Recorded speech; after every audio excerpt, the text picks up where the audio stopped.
नमस्कार. आपल्या सगळ्यांचं या इकॉनॉमीच्या T20 सीरीजमध्ये विशेष स्वागत आहे. असं आपण एक उपक्रम ऑलरेडी पॉलिटीच्या T20 सीरीजमध्ये हा घटक सुरू केलेला आहे.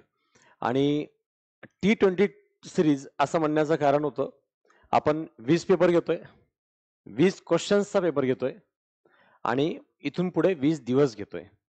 प्रत्येक पेपरमध्ये किमान 3 दिवसाचा गॅप आहे. तुम्हाला दररोज 1-1.5 तास एक टॉपिक वाचायला वेळ मिळावा. अशा इकॉनॉमीच्या 20 टॉपिकवरती 20 क्वेश्चन पेपर्स आणि प्रत्येक पेपर हा 20 क्वेश्चनचा राहील. याप्रमाणे आपण जशी टेस्ट राज्यघटनेची सुरुवात केली आहे, तशीच इकॉनॉमीचीही सुरुवात केलेली आहे.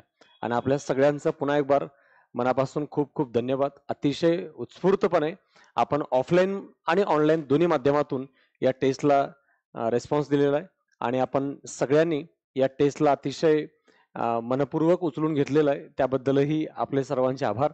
कारण परीक्षा इथून अजून 2 महिन्यावर आहे आणि आपण आत्ताच सराव करावा का असं शंका मनात उपस्थित असते.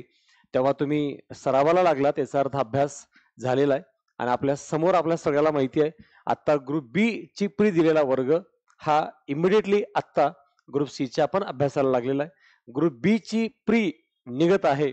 असा विद्यार्थी जो ग्रुप बी ची मेन्स करतोय, तोही विद्यार्थी ग्रुप सी ची परीक्षा देणार आहे. हे लक्षात ठेवून इथल्या स्पर्धेची जाणीव होऊन आपण ग्रुप सी ला सुद्धा कुठल्या लेवलला घेतलं पाहिजे ह्याची माहिती असावी. आणि दुसरी गोष्ट पेपर ग्रुप सी साठी म्हणून काढलाय असं जरी असलं तरी वास्तवात ग्रुप बी च्या मेन्ससाठी जो सिलेबस आहे आणि जो पेपरचा दर्जा आहे अगदी त्याच्या समकक्ष या पद्धतीचे क्वेश्चन्स तुम्हाला इथे सॉल्व्ह करायला मिळतील. आणि परीक्षा कुठलीही असो, ग्रुप बी असो, ग्रुप सी असो, प्री असो की मेन्स असो, शेवटी सिलेबस पॉलिटी इकॉनॉमी सारखा आहे. कंटेंट आणि आपला जो फॅक्ट आणि इन्फॉर्मेशनचा पार्ट आहे तो ऑलमोस्ट सिमिलर आहे. तर मग अभ्यास करताना कोणत्या परीक्षेसाठी म्हणून करतोय असा विशेष अप्रोच बदलण्याची खास गरज पडत नाही. म्हणून सराव, सराव, सराव हा अंतिम मार्ग आहे आपल्या रिझल्टमध्ये क्वालिटी इम्प्रूव्हमेंट करण्यासाठी. कारण जनरली 48, 50, 52 पर्यंत सहज पोहोचता येतं. 55-58च्या पुढे पोहोचण्यासाठी आपल्याला विशेष प्रॅक्टिसची गरज पडते आणि त्या प्रॅक्टिसचा एक पार्ट म्हणून याकडे आपण खास बघतोय आणि या अंतर्गत असलेल्या विषयाचा पार्टही आपल्याला इथे पुढे याचप्रमाणे चर्चा करायचा आहे. तर बघूयात एक एक घटक कशा पद्धतीने हा पेपर झालेला आहे आणि त्याचे उत्तर काय असतील आहे. महसुली खात्यामध्ये महसुली खातं आणि भांडवली खातं आपण हे अर्थसंकल्पामधले 2 महत्वाचे घटक पाहतो. महसुली खात्यामध्ये गैर योजना महसुली खर्च आहे. पुढीलपैकी कोणत्या खर्चाचा समावेश होतो? हा बजेटचा पार्ट आहे. बजेटमध्ये आपण महसुली बघतो. महसुली ही जमा पाहतो, हा खर्च पाहतो आणि इथं आहे खर्च. खर्चामध्ये पुन्हा योजना खर्च आहे आणि दुसरा आहे गैर योजना खर्च. आणि इथं प्रश्न विचारलाय गैर योजनेबद्दलचा. म्हणजे बजेट अंतर्गत याप्रमाणे हे स्ट्रक्चर आपल्याला व्हिज्युअलाइज झालं तर पॉइंट विसरणार नाही आहेत. महसुली खर्च आता सध्या बघितलं तर आपल्या महसुली जमेमध्ये 10 रुपये आहेत आणि आपला महसुली खर्च जो आहे तो 12 रुपये आहे. म्हणून इथं सध्या महसुली 2 रुपयाची तूट आहे. हे आता सध्या देशाच्या अर्थव्यवस्थेची वास्तविकता आहे. पण आता खर्चामध्येही योजना खर्च चांगला, गैर योजना खर्च जर वाढत असेल तर अजून अर्थव्यवस्थेमध्ये धोके जास्तीत जास्त असण्याची शक्यता जास्तीत जास्त असते. म्हणून इथं प्रश्न महत्वाचा आहे गैर योजनेबद्दलचा. गैर योजना महसुली खर्च सांगितलाय. पेन्शन सरकारने हा गैर योजना खर्च म्हणून दिवसेंदिवस कमी करायला लागलेला आहे. आता अनेक नोकरदारांचा पेन्शन हा घटकच ठेवला नाही, जो गैर योजना खर्च आहे. त्यानंतर पगार, सरकार पगारी कमी करते, कंत्राटी आधारावर नियुक्ती करते. हे सगळं कशासाठी चाललंय? गैर योजना महसुली खर्च कमी करणे. घेतलेल्या कर्जावरील व्याज, सरकारला ऑलरेडी घेतलेलं कर्ज आहे जपानकडून, अमेरिकेकडून किंवा देशांतर्गत SBI महाराष्ट्र बँकेकडून, तर ते घेतलेलं कर्ज जे आहे त्याच्यावरचं व्याज बराच द्यावा लागतोय आणि ते द्यावं लागणं हा सुद्धा गैर योजना महसुली खर्चाचा पार्ट आहे. संरक्षण क्षेत्रामध्ये जो सरकारी नोकरदार वर्ग आहे म्हणजे सैन्य वगैरे आहे त्याच्यावरचा जो पगार आहे तो सुद्धा या माध्यमातून तिथं गैर योजना महसुली खर्चाचा पार्ट आहे. म्हणून तर सरकार तिकडेही अग्निवीर योजना सारखी योजना सुरू केली ज्यामुळे खर्च कमी करता येईल आहे. तिथं सरकार आता भांडवली खर्च वाढवण्याचा प्रयत्न करतोय. इकडल्याप्रमाणे. हा इकडला भांडवली आहे. आणि भांडवलीमध्ये पुन्हा हा जमा राहील आणि हा खर्च राहील.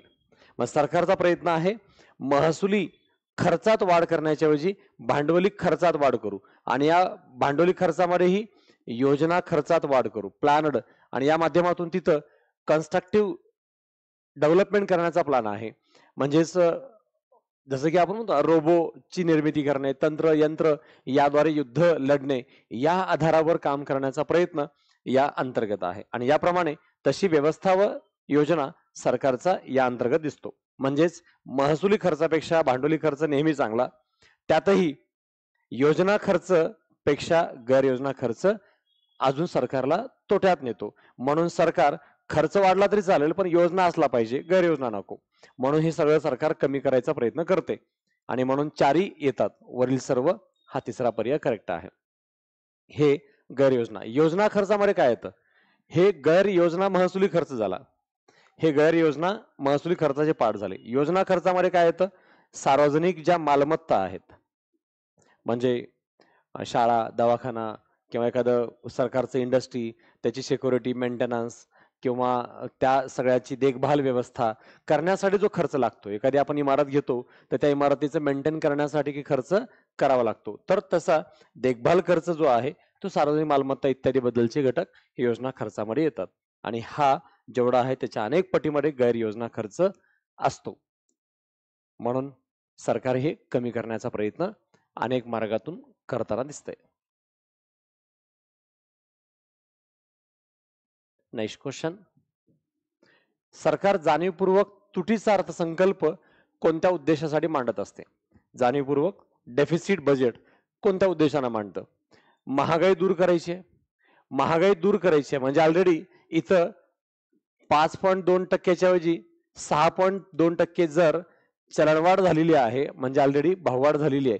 महागाई झालेली आहे म्हणजे याचा अर्थ चलनवाढ झालेली आहे आणि एवढी चलनवाढ असताना सरकार तुटीचा अर्थसंकल्प कशाला मांडेल? उलट तिथं अजून भाववाढ होऊ शकते. म्हणून हे रिझन नाही. भाववाढ नियंत्रित करणे, महागाई म्हणजेच भाववाढ नियंत्रित करणे. पर्यायी प्रश्न तोच टाकलेला आहे. त्यामुळे हाही येऊ शकत नाही. उत्पन्न रोजगारात वाढ करणे ऍब्सोल्युटली करेक्ट आहे. जेव्हा डेफिसिट बजेट मांडतो तेव्हा त्याचं काय रिझन असतं की लोकांचं उत्पन्न वाढलं पाहिजे, लोकांना रोजगार मिळाला पाहिजे या उद्देशाने तिथं काही वाढ करण्याचा घटक आहे. मंदी विरोधात उपाययोजना करणे. अर्थव्यवस्था मंदीत आहे, स्लो चालली आहे. कोविड-19 मध्ये जसं इकॉनॉमी स्लोली चालली होती, डेफिसिट होता किंवा संबंधित ठिकाणी मंदी सदृश्य वातावरण होतं, मागणीत घट होती. अशा वेळेला डिमांड वाढवावी, लोकांची त्या विषयाप्रती असलेली आवश्यकता आहे जे इमिडिएटली खरेदी करायला सुरुवात करतील. मग तेव्हा असं वातावरण वाढवण्यासाठी आपल्याला तुटीचा अर्थसंकल्प मांडावा लागतो. म्हणजेच अधिक खर्चाचं बजेट मांडावं लागतो. म्हणून क आणि ड बरोबर आहे.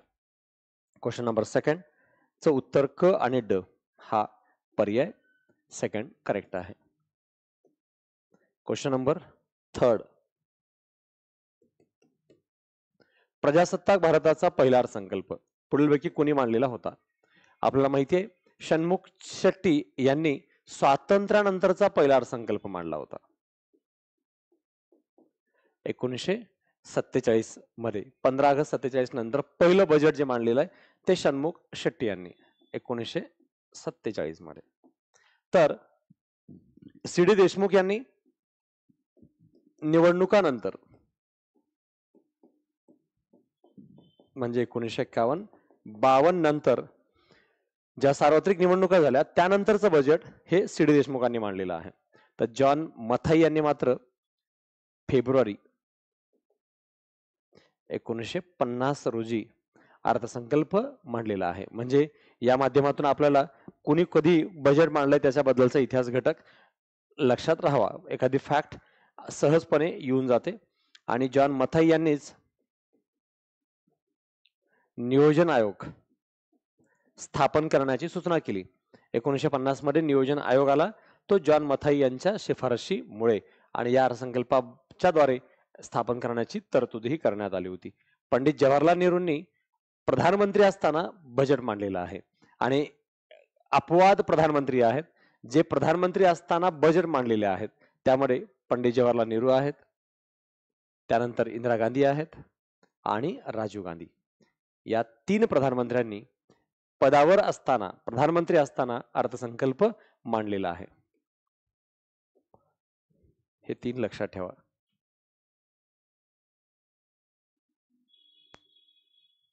त्यानंतर क्वेश्चन नंबर 4 आपण बघू.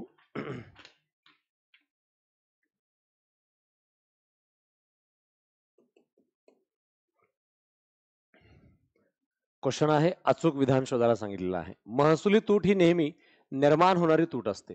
नेहमी निर्माण होणारी तूट, कारण महसुली खर्च वाढत राहतो आणि महसुली तूटही निर्माण होत असते. त्यामुळे एकूण जमापेक्षा एकूण जास्त खर्च होत असल्याने महसुली तूट जी आहे ते सातत्याने वाढत राहत असते. म्हणून हे सातत्याने होत असते. म्हणून ही थांबली पाहिजे, कमी केली पाहिजे, यासाठी सरकार प्रयत्न करतं, आणि नेहमी होत असते म्हणून ती वाईट पण असते. भांडवली तूट ही नेहमी निर्माण होत नाही, कारण एक बार काय आपण इन्व्हेस्टमेंट केली की त्यानंतर पुन्हा तिथं तूट निर्माण होण्याचा प्रश्न येत नाही, कारण भांडवलातून इन्कम यायला सुरुवात होते आणि आलेल्या उत्पन्नातून आपण जे काढलेलं कर्ज आहे ते फेडत असतो. त्यामुळे मिळालेल्या उत्पन्नातून तिथली तूट भरून काढता येतं, म्हणून भांडवली तूट पुन्हा पुन्हा निर्माण होत नाही. पण महसुली तूट मात्र पुन्हा पुन्हा निर्माण होते. सोप्या भाषेत, मी हा मोबाईल पेन घेण्यासाठी कर्ज घेतला असेल, तर या मोबाईल मधून मला काही इन्कम मिळणार नाहीये. मी 4 व्हीलर गाडी घेतलेली आहे, त्यातून काही मला इन्कम मिळणार नाही. तर ही महसुली तूट वाढत असते. पण जर मी एखादा व्यवसाय सुरू करण्यासाठी 10 लाख रुपये घेतले किंवा जमीन घेतली आणि 10 लाख रुपये कर्ज घेतलंय, तर ते 10 लाख रुपये मी फेडू शकतो, कारण त्या जमिनीत किंवा त्या उद्योगात इन्कम प्राप्त होत असतं, आणि यामुळे मिळालेल्या इन्कम मधून तिथली तूट भरून काढणं शक्य होतं. म्हणून उपभोगावरचा खर्च हा सातत्याने वाढत राहतो, पण उत्पादनावरचा खर्च हा सातत्याने वाढत नाही. म्हणून उत्पादनावरचा खर्च हा भांडवली तूट म्हणता येईल, उपभोगावरचा खर्च हा महसुली तूट म्हणता येईल.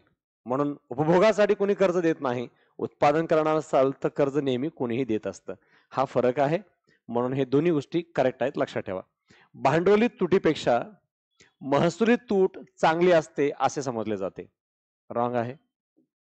कारण आता मी मगाशी बोललो, तुम्ही शेती घेण्यासाठी कर्ज घेतला असेल तर चांगला आहे, पण महसुली तूट, तुम्ही दिवाळी दसरा करण्यासाठी, खाऊन पिऊन मजा करण्यासाठी कर्ज घेतलंय, तर मग मात्र ते वाईट आहे, कारण त्यातून आउटपुट रिटर्न असं काही मिळणार नसतं. म्हणून महसुली तूट ही योग्य नाही, पण भांडवली तूट मात्र योग्य असते. त्यामुळे हे स्टेटमेंट रॉंग आहे. म्हणून ए आणि बी अचूक आहेत.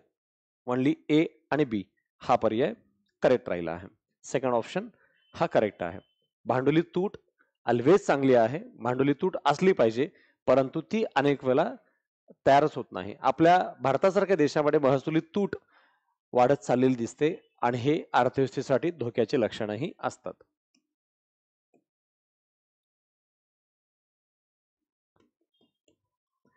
भांडवली जमा अंतर्गत पुढीलपैकी कोणत्या प्रकारची जमा समाविष्ट होत नाही?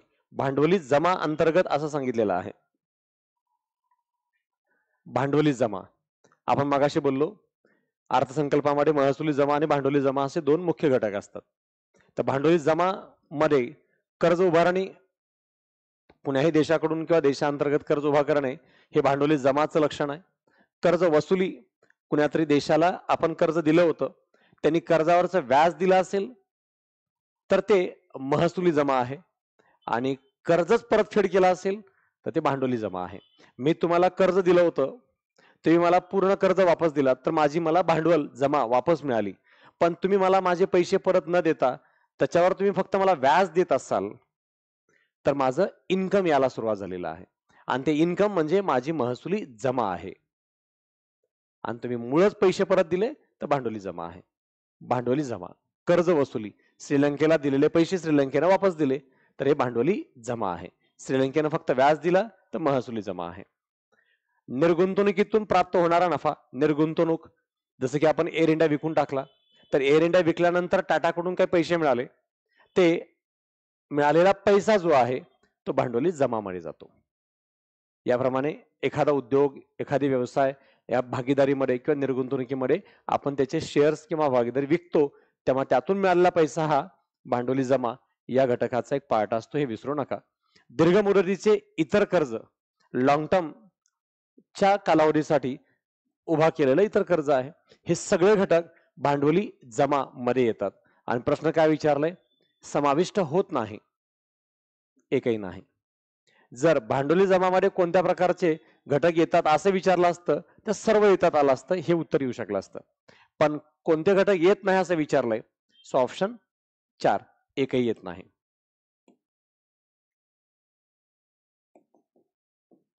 मध्यावधी अर्थसंकल्प राज्यघटनेच्या पुढीलपैकी कोणत्या अनुच्छेदाद्वारे मांडता येतो? तर आर्टिकल 112 मध्ये आपण बजेट मांडतो. यालाच आपण वार्षिक वित्तीय विवरणपत्र असेही म्हणतो.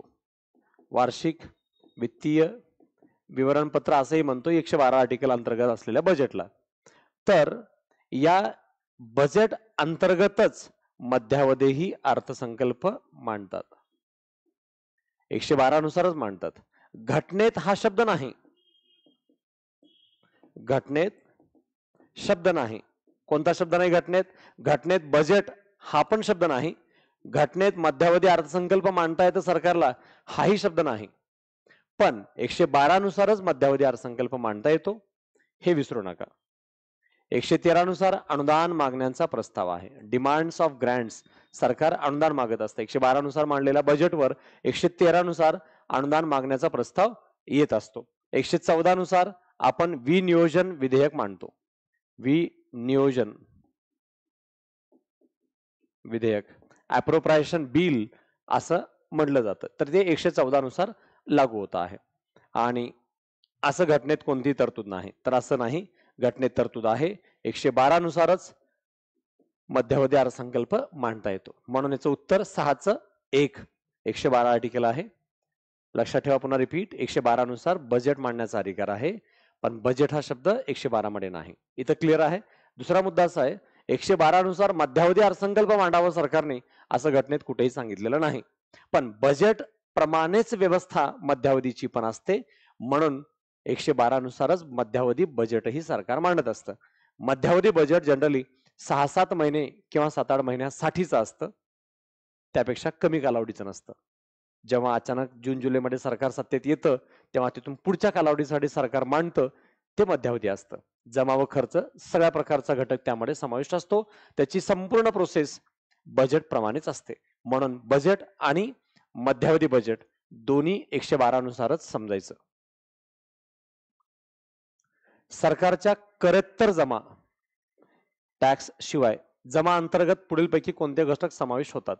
म्हणजे टॅक्स न लावता सरकारला इन्कम कुठून मिळतंय त्याच्याबद्दलचा पार्ट आहे.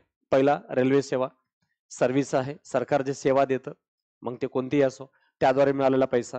व्याज, महाराष्ट्राला भारत सरकारने कर्ज दिलं, त्याच्यावर व्याज मिळाला. श्रीलंकेला भारत सरकारने कर्ज दिलं, त्याच्यावरचं व्याज मिळालं. तो सगळा करेत्तर जमा, नॉन टॅक्स रेव्हेन्यू याप्रमाणे घेतला जाईल. लाभांश, एखादा उद्योग, कंपनी, कारखाने या माध्यमातून मिळालेलं लाभ, डिव्हिडंड ज्याला आपण म्हणतो, तेही सरकारचा करेत्तर, कर न लावता मिळालेल्या उत्पन्नाचा पार्ट आहे. राजकोषीय सेवा, सरकार नोटा छापतं, या माध्यमातून सरकार जी सेवा देतं त्याच्यातून सरकारला मिळालेलं इन्कम, हा सुद्धा करेत्तर जमाचा पार्ट आहे. हे चारही घटक येतात. करेत्तर जमामध्ये कोणते समाविष्ट होतात? वरील सर्व घटक येतात आहे. Question number 7. क्वेश्चन नंबर 8 आता आपण पाहू.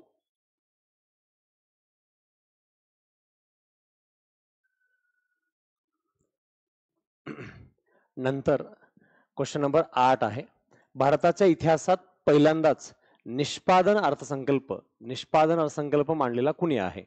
आपण बघतो निष्पादन म्हणजे इथं परफॉर्मन्स बजेट आहे. परफॉर्मन्स बजेट आणि परफॉर्मन्स बजेट जो मांडलेला आहे तो मोरारजी देसाई यांनी मांडलेला आहे. याचं उत्तर फर्स्ट घ्या. तुम्हाला उत्तर मे बी उत्तर पत्रिकेमध्ये थर्ड दिलेलं आहे. तर पी चिदंबरम यांनी फलनिष्पत्ती बजेट मांडलेलं आहे. याला आपण काय म्हणतो, आउटकम बजेट. आउटकम बजेट हे मांडलेलं पी चिदंबरम यांनी, आणि चिदंबरम यांनी मांडलेलं 2005-06 मध्ये फलनिष्पत्ती आउटकम बजेट मांडलेलं आहे. म्हणून निष्पादन बजेट कोणी मांडलेलं तर मोरारजी देसाईंनी, आणि मोरारजी देसाईंनी कधी मांडलेलं आहे, 1968-69 मध्ये मोरारजी देसाईंनी अशा प्रकारचा अर्थसंकल्प पहिल्यांदा मांडला गेलेला होता आहे.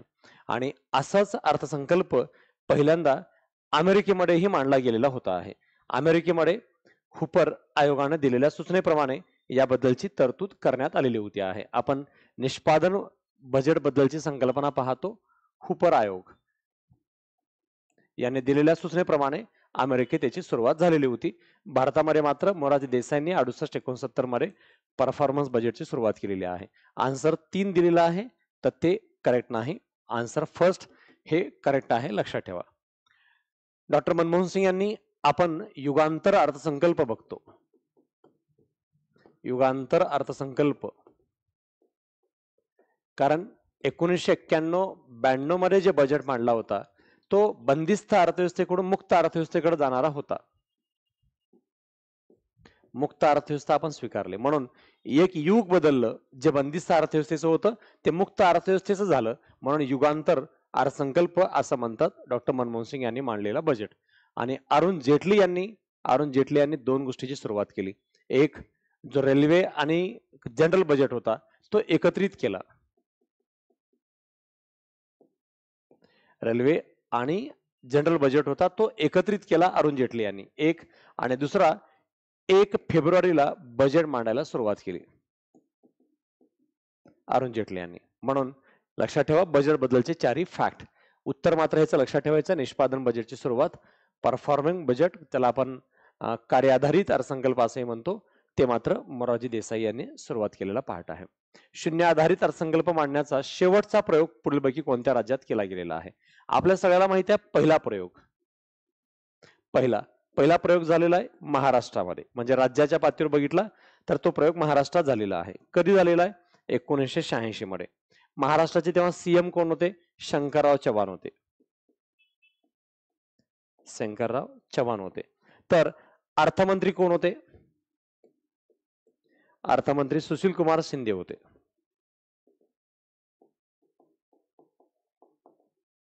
तर अर्थ राज्यमंत्री कोण होते? अर्थ राज्यमंत्री होते तेव्हा श्रीकांत जिचकर.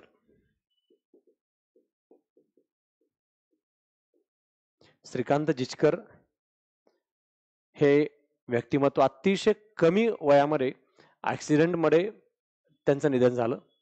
पण भारतात काही अपवाद इंटेलेक्च्युअल लोकांपैकी एक इंटेलेक्च्युअल व्यक्ती म्हणून यांच्याकडे बघितलं जातं. या व्यक्तीने नेट, सेट, MA 5-6 विषयात MA, MCOM, MSc, MBBS, engineering, IIT, IAS, IPS, DC, DYSP ह्या सगळ्या पदावर निवड झालेला आहे.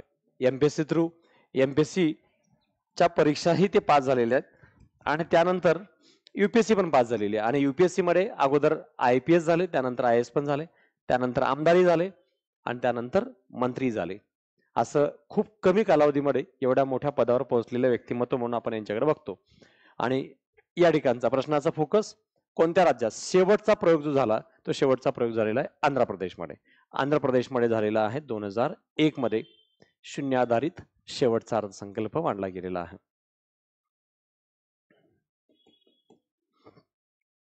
काटकसर कपात अंतर्गत मोठी रक्कम कपात करणं अपेक्षित असतं. काटकसर अंतर्गत छोटी रक्कम असते, किमान रक्कम कमी करावी, किमान खर्च कमी करावा, हा उद्देश असतो काटकसर कपात मध्ये. धोरणात्मक कपात अंतर्गत 1 रुपया पर्यंतची कपात असते. 1 रुपयाची नाही, 1 रुपया पर्यंतची कपात हे इथं करेक्ट आहे. प्रतिकात्मक कपात या अंतर्गत 100 रुपयापर्यंत नाही, 100 रुपयांची कपात आहे.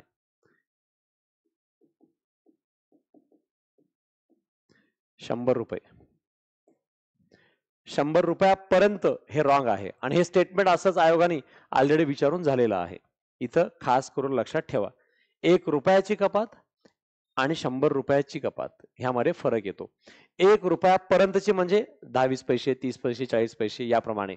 1 रुपयापर्यंत म्हणजे किती पैसे असू शकतात आणि इथला मूळ अर्थ काय निघतो? 1 रुपयापर्यंतचा अर्थ इथं रुपये कमी करणे नसून धोरण, सरकारचं धोरण जे आहे त्याला कमी करणे, काही धोरणाला विरोध करणे हा उद्देश असतो अपोजिट पार्टीचा. आणि 100 रुपयाची कपात, प्रतिकात्मक कपात मध्ये मोठी रक्कम असते. 100 रुपयाची, मोठ्या रकमेला शब्द इथं का वापरलाय? 100 रुपयाची कपात, रुपयापर्यंतची इथं रॉंग आहे. वरचं खाली, खालचं वर इथं मिस्टेक करायला लावलेलं आहे, म्हणून हे खास लक्षात ठेवा. अचूक विधान शोधायला सांगितलेलं आहे. अचूक तिन्ही रॉंग आहेत, तिन्ही रॉंग आहेत. अचूक एकही नाही.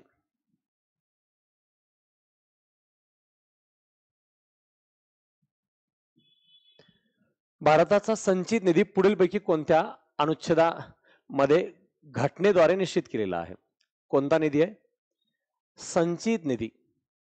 आर्टिकल 80 मध्ये आपली राज्यसभा आहे. आर्टिकल 267 मध्ये आकस्मिक निधी आहे आणि आर्टिकल 280 मध्ये आपलं फायनान्स कमिशन आहे, वित्त आयोग. मग ह्याचं उत्तर काय आला पाहिजे? संचित निधी कोणत्या घटना आर्टिकलद्वारे निश्चित केलेला आहे? यापैकी नाही, हा करेक्ट पर्याय आहे. आणि कुठे आहे? आर्टिकल 266 एक अंतर्गत संचित निधी आहे आणि 266 2 नुसार हा आहे सार्वजनिक निधी, ज्याला आपण पब्लिक फंड म्हणतो, तो या अंतर्गत आहे. उत्तर 4 लक्षात ठेवा. महालेखा परीक्षक आणि नियंत्रक यांच्या बाबत अचूक नसलेलं, अचूक म्हणजे बरोबर, बरोबर नाही, बरोबर नाही म्हणजे चूक पर्याय शोधायचा आहे. यांची निवड भारत सरकारच्या सल्ल्याने राष्ट्रपती मार्फत होते. एक्झॅक्टली ऍब्सोल्यूट करेक्ट आहे. नियुक्ती राष्ट्रपतीकडेच बरोबर आहे. यांचा कार्यकाल 5 किंवा 65, 6 किंवा 65 असा आहे.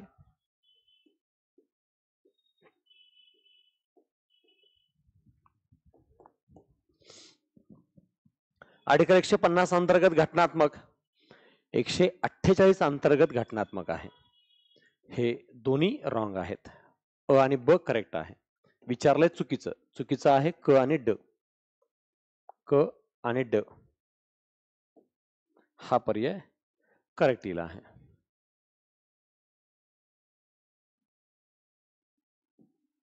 हा क आणि ड थर्ड पर्याय करेक्ट आहे.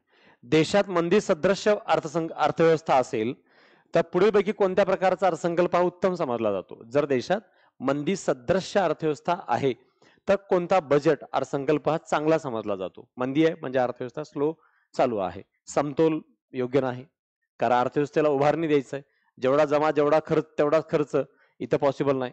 शिल्कीचा 100 रुपये जमा आहे आणि 80 रुपये खर्च करत असून 20 रुपये जमा करून ठेवत असू, इथं अर्थव्यवस्था मंदीत आहे, शिल्लक कोण ठेवायला सांगितलंय? तुटीचा अल्वेज करेक्ट आहे. तुटीचा अर्थसंकल्प. निष्पादन हे बजेटचा दुसरा प्रकार आहे, तो याच्यामध्ये बसत नाही, कन्फ्युज करण्यासाठी टाकलेला आहे. 13चा आन्सर 3. 14 महालेखा परीक्षकामार्फत राष्ट्रपतीला पुढीलपैकी कोणता अहवाल सादर केला जातो? महालेखा परीक्षक जे आहेत ते कोणता अहवाल सादर करतात राष्ट्रपतीला? विनियोजन किंवा विनियोग लेख्यावरील लेखापरीक्षण, जे आपण आर्टिकल 114 मध्ये बघतो. विनियोजन, ज्याच्यासाठी जेवढा खर्च करायचा होता तो खर्च त्यासाठीच झालाय का हे तपासतं कॅग, आणि ते कॅग त्याचा रिपोर्ट देतं राष्ट्रपतीकडे. वित्त लेख्यावरील लेखापरीक्षण, एकूण जमा व एकूण खर्च. वित्त लेखा, लेखा ऑडिटिंग आहे, जेवढा जमा खर्च आहे त्याचं लेखापरीक्षण.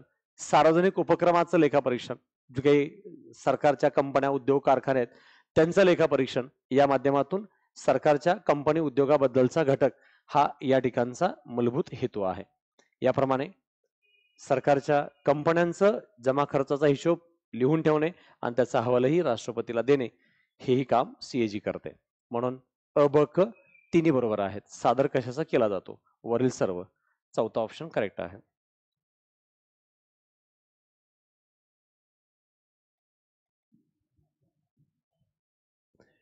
क्वेश्चन 15. अंदाजपत्रकीय तूट याबाबत अचूक नसलेलं, अचूक म्हणजे बरोबर, नसलेलं म्हणजे नाही, अचूक नाही, बरोबर नाही, बरोबर नाही म्हणजे चूक, चूक पर्याय शोधायचं आहे. यामध्ये फक्त महसुली खर्चाचा विचार होतो. अंदाजपत्रकीय आहे, हे अंदाज पत्रक आहे, तर अंदाजपत्रकामध्ये महसुली आणि भांडवली जमा खर्च, जमा खर्च हे दोन्ही येतात. म्हणून फक्त महसुली खर्चाचा, फक्त महसुली खर्चाचा असं म्हणता येत नाही. महसुली खर्चापेक्षा भांडवली खर्च जास्त असतो. अंदाजपत्रकीय तुटीमध्ये महसुली खर्चापेक्षा भांडवली खर्च जास्त असतो. हे कन्सेप्ट कंप्लीट नाही अंदाजपत्रकीय तुटीच्या पद्धतीने.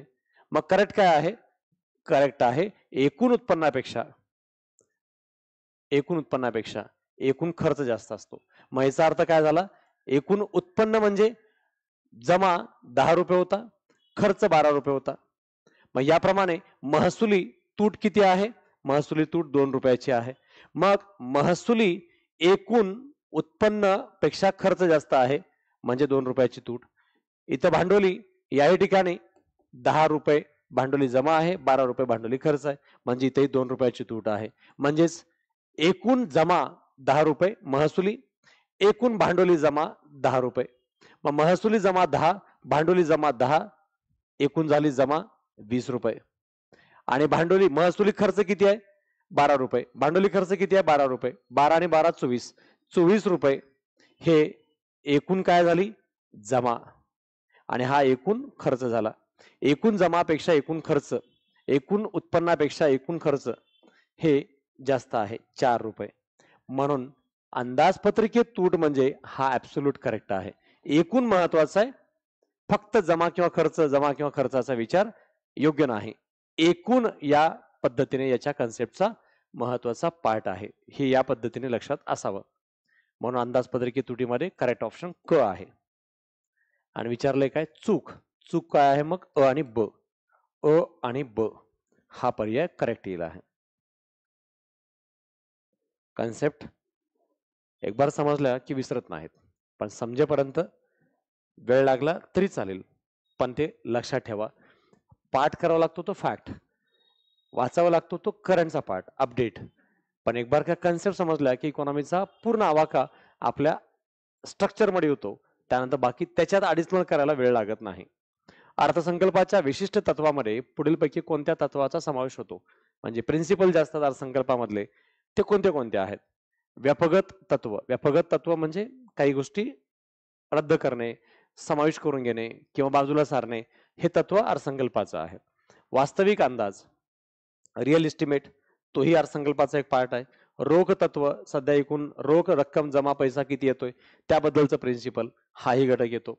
ढोबळ आणि निव्वळ तत्व म्हणजे जनरल जे प्रिन्सिपल आहेत, ढोबळ आणि निव्वळ तत्व, हेही अर्थसंकल्पाचा तत्वाचा एक भाग आहे.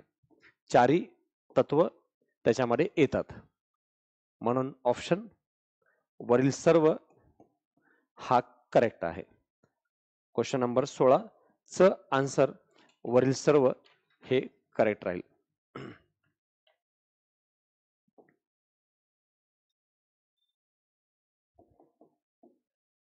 आता पहा, आर्टिकल 113 नुसार अनुदान मागण्या, डिमांड्स ऑफ ग्रँट्स आहे.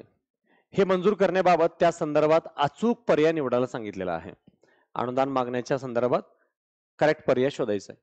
अर्थसंकल्प मांडल्यानंतर पुढील 2-3 दिवसात प्रत्येक खात्याचे स्वतंत्र प्रस्ताव लोकसभेत मांडले जातात. येस, ऍब्सोल्युटली करेक्ट आहे. लोकसभेतच मांडले जातात, कारण अनुदान मागण्याचा प्रस्ताव हा दुसऱ्या सभागृहामध्ये मांडला जात नाही, फक्त तो लोकसभेतच मांडला जात असतो. अनुदान मागण्या फक्त लोकसभेत मांडल्या जातात. वरच्या ऑप्शन मध्ये, वरच्या स्टेटमेंटमध्येच याचा आन्सरही खाली मिळालेला आहे. सर्व खाजगी सदस्याकडून या मागण्यावर कपात प्रस्ताव मांडले जातात. सर्व जे खाजगी सदस्य आहेत यांच्याकडून कपात प्रस्ताव मांडला जातो. ऑब्विसली खाजगी सदस्यच कपात प्रस्ताव मानतो. कट मोशन, कारण सरकारमध्ये कोण असतं, ज्यांच्याकडे मंत्रीपद आहे ते सरकारमध्ये. मग मंत्री कशाला कपात प्रस्ताव मांडतील? जे सरकारी पदावर आहेत त्यांना डिमांड करायची असते जास्तीत जास्त पैशाची, पण जे खाजगी असतात त्यांना मात्र कपात प्रस्ताव मांडायचा असतो. अशा मागण्या पुढील 40 दिवसात मंजूर करून घ्याव्या लागतात. चारही पर्याय करेक्ट आहेत. विचारलंय काय? अचूक व सर्व अचूक आहे. 17चा आन्सर 4. Question number 18.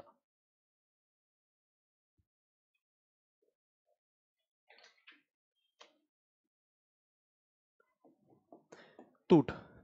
राजकोषीय तूट कशाला म्हणतात? राजकोषीय तूट समजा आपण गृहीत धरलं 20 रुपयाची आहे. मग ही तूट कशी निघाली 20 रुपये?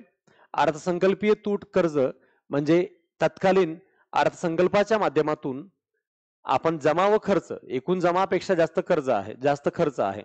मग आपला जमा होता 80 रुपये, आपला खर्च आहे 100 रुपये.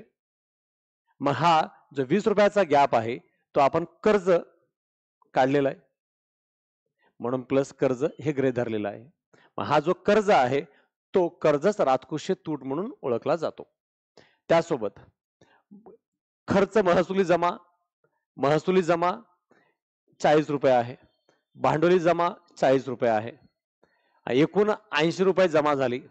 पण आपला खर्च 100 रुपये आहे, जमा 80 रुपये आहे, खर्च 100 रुपये आहे, म्हणजे याचा अर्थ 20 रुपयाची तूट आहे. आणि 20 रुपयाची तूट म्हणजे अजून काही नसून राजकोषीय तूट आहे. हे सिंपल डेफिनेशन लक्षात ठेवा. कशातून कुठे काय वजा केलं जातंय त्या तुलनेनं हा घटक आपल्याला सहजरित्या लक्षात आला पाहिजे. दोन्ही करेक्ट आहेत. अ आणि ब अचूक आहे. 18चा आन्सर 3 हे करेक्ट आहे. Next question. अंदाजपत्रकीय तुटीच्या संकल्पनेबरोबर चलनीकृत तूट मापन करावी असं पुढीलपैकी कोणत्या समितीने सुचवलं होतं आहे? अंदाजपत्रकीय तूट संकल्पनेबरोबरच या माध्यमातून चलनीकृत तुटीबद्दल चर्चा केलेली आहे. तर केळकर समितीचा संबंध नाहीये, झा समितीचाही नाही. केळकर समिती आपण पाहतो ती अप्रत्यक्ष कराबद्दल, झा समिती पाहतो अप्रत्यक्ष कराबद्दल, आणि चक्रवर्ती समिती यांनी सांगितलं होतं 1996-97 दरम्यान चक्रवर्ती समितीने सांगितलं होतं की चलनीकृत तुटीबद्दल मापन पद्धतीचा विचार करण्यात यावा. वाय रेड्डी समिती हे आपण सगळं M1 M2 या चलन संबंधित संकल्पनेबद्दलचा रेड्डी समितीचा घटक पाहतो, हे माहिती असावं. लक्षात राहील. केळकर समिती अप्रत्यक्ष कर, झा समिती अप्रत्यक्ष कर, चक्रवर्ती समिती मात्र या चलनीकृत तुटीबद्दल आहे. आणि वाय रेड्डी समिती M1 M2 या चलन पैशा सुधारणेबद्दलची समिती होती. राज्याचा अर्थसंकल्पाबाबत घटनेत कोणता अनुच्छेद नमूद केलेला आहे? 112 नुसार केंद्राचा बजेट आहे केंद्राचे, तर 202 नुसार प्रत्येक राज्याचे अर्थसंकल्प याद्वारे मांडले जात असतात आहे. आणि संबंधित आर्टिकल 101 हे संबंधित सदस्याची जागा रिक्त करण्याबाबत आहे. सभागृहातील सदस्याची जागा रिक्त होत असते. आणि 212 हा राज्यासंदर्भातला आर्टिकल आहे आणि त्याच्यामध्ये सांगितलेलं आहे की न्यायालयाने म्हणजे हायकोर्टने न्यायालयाने विधिमंडळाबाबत चर्चा करू नये. हे राज्यघटनेसंदर्भातलं इम्पॉर्टंट आहे. इथे इकॉनॉमीमध्ये या आर्टिकलचं काही महत्व नाही, पण 212 आणि 112 मध्ये तुम्ही कन्फ्युज होऊन मार्क करावं यासाठी ते दिलेला ट्रॅप आहे. पण 212 एक्झॅक्ट रिअल घटनेत काय आहे तर न्यायालयानं विधानमंडळाबद्दल चर्चा करू नये, आणि 211 नुसार विधानमंडळानं न्यायालयाबद्दल चर्चा करू नये. ह्या दोन्ही आर्टिकल 211 212 राज्यातील त्यांच्या दोन्ही संस्थेबद्दलचा रेस्पेक्ट ठेवून काम करण्याच्या उद्देशानं नमूद केलेले घटक आहेत. अशा प्रकारे आर्टिकल राज्याबद्दलचेही आणि केंद्राबद्दलचेही मॅक्झिमम हा पार्ट मी इथं बजेटमध्ये दिलेला आहे. तो अर्थसंकल्पाची घटनात्मक तरतूद, तूट विषयकच्या संकल्पना या रिलेटेडचा हा पेपर जास्तीत जास्त फोकस ठेवलेला आहे. अजून एक पेपर आपण पब्लिक फायनान्स, सार्वजनिक वित्त या टॉपिकवरच घेणार आहोत आणि त्याच्यामध्ये राहिलेला सिलेबसवर पेपर असेल. लेखा परीक्षण, CAG, CGA, लोकलेखा समिती, अंदाज समिती, उपक्रम समिती, कर्ज, देशांतर्गत बाह्यगत कर्ज, FRBM ऍक्ट, या सगळ्या टॉपिकवरती आता पुढच्या टेस्ट मध्ये प्रश्न असणार आहेत. म्हणून हा पूर्ण फोकस प्रश्नांचा हा बजेट रिलेटेड होता आहे. तर पुढचा टेस्ट पेपर बघायला विसरू नका. पुन्हा भेटू नेक्स्ट टेस्ट मध्ये. थँक्यू.